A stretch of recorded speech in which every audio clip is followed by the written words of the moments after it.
Another day, another slay with Jowa. Andito nga pala kami sa Dot Beach o yung tinatawag ng secret beach ni Nadine Lustre.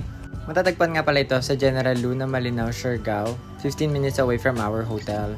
Just a quick advice guys, bago kayo pumunta dito, kailangan meron kayong sariling sasakyan o magpapantay kayo sa tricycle na sinakyan nyo. Sumakay nga pala kami galing General Luna, nagpababa kami dito. Hindi na rin kami nagpantay sa driver kaya ending wala kami masakyan pa uwi. Buti na lang may contact kami kaya pinapunta rin namin, kaso nga lang mas mahal syempre. Hindi rin kami nagtagal dito sa sobrang dami ng tao at hindi rin ganun kalalim ang tubig sa dagat.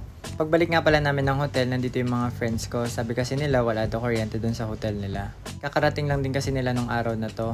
Inaasar ko na rin pala dito si Jo kasi nawala din siya sa mood sa sobrang init sa labas. Dumagdag pa yung akala namin wala kami masasakyan pa uwi.